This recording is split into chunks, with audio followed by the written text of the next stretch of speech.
En la línea que hace el llamado eje volcánico mexicano, habita desde tiempos ancestrales un linaje de hombres y muy pocas mujeres cuyo poder ancestral se debe al clima, esencialmente al frío, la lluvia y extremos afines al agua.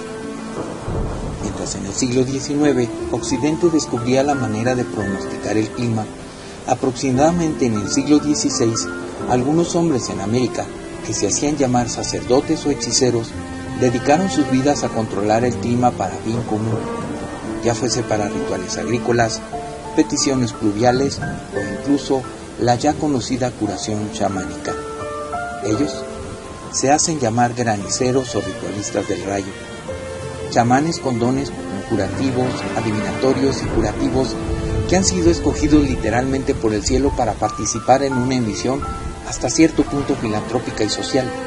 Tiemperos, graniceros o tlauquiasquis son personas con el don de manipular el tiempo atmosférico.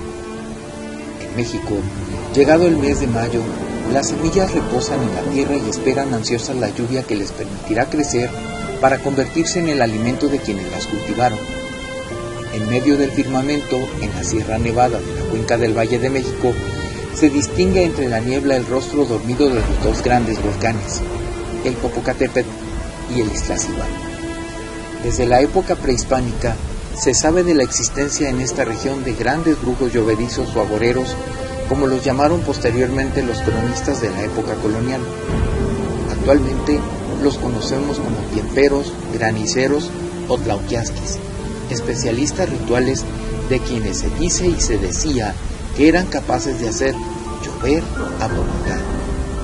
Estas prácticas de origen tan remoto se fundamentan en una cosmovisión que busca el mantenimiento del equilibrio de los ciclos naturales.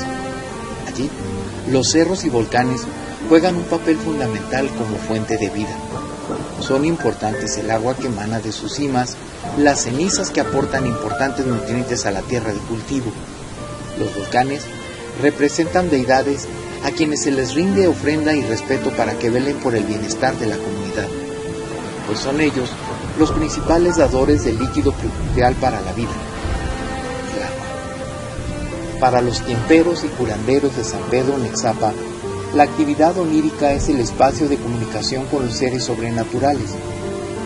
Es, además, el lugar donde se recibe el conocimiento para curar y pedir la lluvia. Dicha actividad se intensifica durante el mes de mayo, desafiando y saciando las demandas que los seres espirituales, representantes de los fenómenos de la naturaleza, requieren para poder perpetuar los ciclos que dan vida a los ecosistemas. Los chamanes son elegidos por la caída de un rayo, un sueño revelador o una enfermedad. Son los encargados de pedir la lluvia cada año durante el mes de mayo, acudiendo a sitios sagrados enclavados en el paisaje natural. Ellos tienen el don de manipular fenómenos atmosféricos como el granizo, el arco iris, la lluvia y el huracán, entre otros. Reciben la instrucción ritual, así como los remedios para curar en los sueños. Durante el sueño, los seres sobrenaturales aparecen para anticipar, propiciar, diagnosticar o restaurar los sueños. Son la clave para entender el mundo de la vigilia y la comunicación espiritual con la naturaleza. Todo tiempero es campesino. Solo así puede entender la importancia del trabajo ritual que ellos realizan. Los mexicas tenían un cuerpo sacerdotal profesional dedicado al culto oficial de su dios Tlaloc, el dios de la lluvia.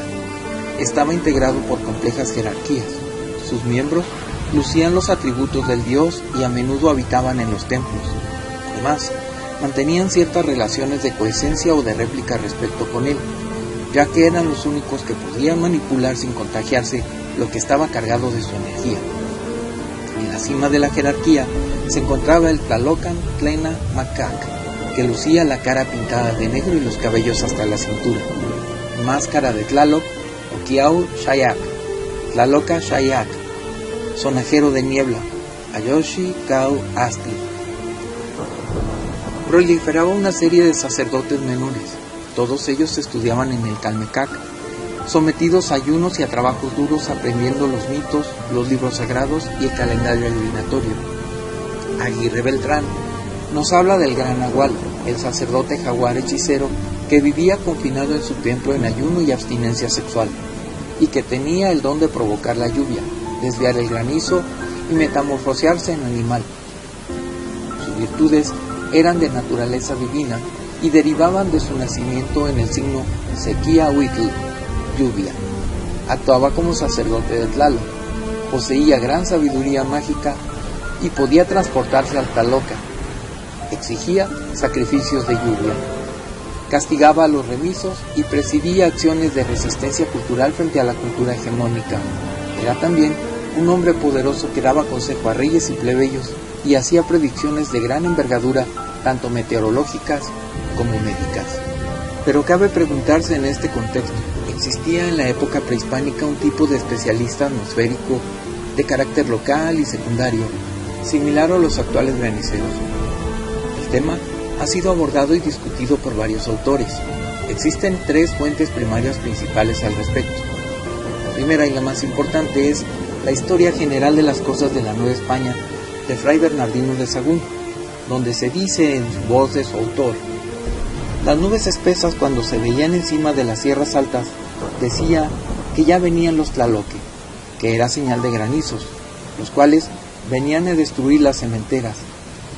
Y para que no viniese el dicho daño en los maizales, andaban unos hechiceros que llamaban teciutlasque, que es casi estorbadores de granizos, los cuales decían que sabían cierto arte o encantamiento para quitar los granizos o que no empeciesen los maizales, y para enviarlos a las partes desiertas y no sembradas ni cultivadas, o a los lugares donde no hay sementeras ningunas. En la Sierra de Texcoco, los especialistas ritualistas a quienes se atribuye la facultad de dominar y gestionar los fenómenos meteorológicos reciben la denominación de graniceros y de tezfiteros en náhuatl. Dicha voz parece derivar del náhuatl teciutl, que significa granizo, y del sufijo español ero, que indica el desempeño de alguna actividad relacionada con la manipulación de cierto elemento, en este caso, el granizo.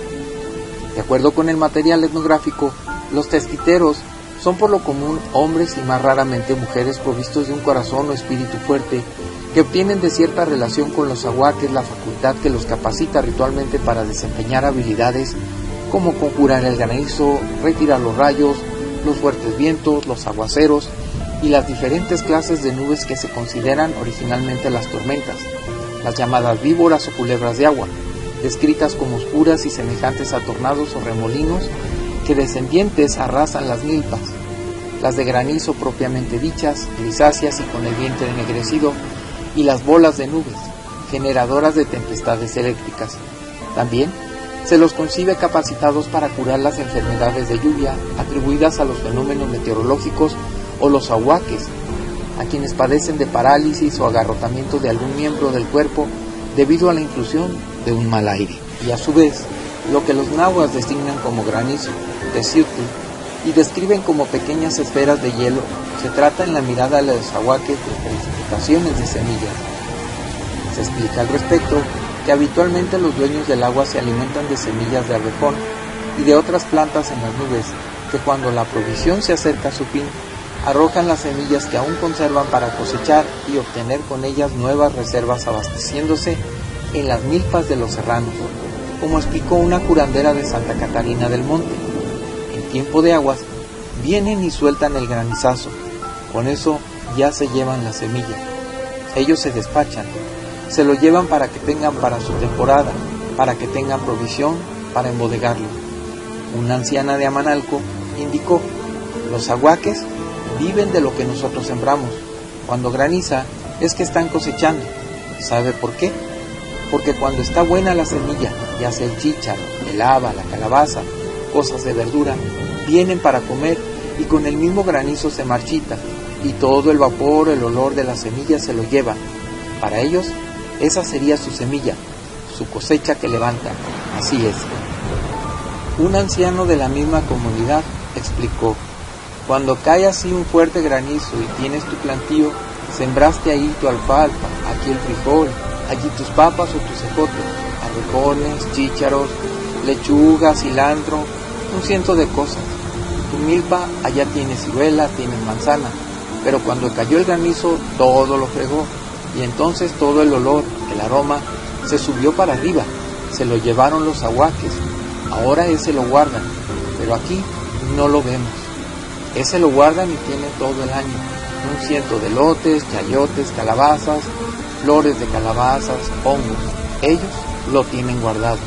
En segundo lugar está la obra de Serna, quien refiere que en el siglo XVI en los pueblos de Morelos, como San Mateo, Xalatlaco o Tenango, había hasta 10 conjuradores a los que los indios pagaban medios reales o pulque para que protegieran sus milpas de los temporales, y que los había indios depurados para que recogiesen las derramas de estos. También señalaba la diversidad de prácticas conjuratorias y las divide en 4 grupos, los que se usaban palabras del manual romano y concluían con soplos de unas y otras partes, movimientos de cabeza que parecían locos con toda fuerza y violencia, para que con aquellas acciones se apartasen los nublados y tempestades a unas y otras partes. Los que conjuraban con una culebra viva revuelta en un palo, que esgrimían a los nublados y rezaban: a vosotros los señores Ahuac y Tlaloque, que quiere decir truenos y relámpagos, ya comienzo a desterraros para que os apartéis unos a una parte y otros a otra. Y esto decían santiguándose y soplándolos con la boca y haciendo vueltas con la cabeza de norte a sur, para que con la violencia del soplo que daba se esparciesen. A lo largo pues de la altiplanicie mexicana, y en especial en la región de Morelos, los graniceros y otros hombres de conocimiento que pueden llegar a poseer distintos nombres, pero en esencia se trata de hombres con la misma labor, dedican sus dones al amparo del hombre, de su comunidad. A algunos se les ve todavía pronosticando el destino y curando mediante agua, ocultos para quien no quiera ver, abiertos para el que escarba muy profundo, en sus memorias abrazadas, según se sabe, por un pasado de agua. Saudinos, quiapequis, graniceros, tiemperos, atajadores, especialistas en rituales de herencia prehispánica, hay muchas maneras de nombrarlos. Saben manejar la lluvia, el viento, la tormenta y el granizo. También saben curar los males que esos fenómenos provocan. Adquieren su don alcanzados por un rayo, o bien el más profundo sueño, o bien por la ingestión de plantas sagradas. Para convocar la lluvia y controlar el viento, la tormenta y el granizo, la importancia que tiene la transmisión de este conocimiento a futuras generaciones, pues en la actualidad esta práctica está perdiendo fuerza dentro de las comunidades, es muy grande. La estirpe de los chamanes del rayo, conocidos habitualmente como graniceros, siguen y seguirán mostrándole al planeta la embelesa particularidad de controlar el clima para el bien. Los llamados tiemperos o graniceros o tlauquiasquis son personas con el don de manipular el tiempo atmosférico, mantienen el equilibrio para que sea propicia la vida en el campo y piden la lluvia durante el mes de mayo. A través de los sueños realizan curaciones, premoniciones y reciben avisos. Los sueños son un espacio de aprendizaje. Los tiemperos son el vínculo entre el mundo de los vivos y el de los seres sobrenaturales.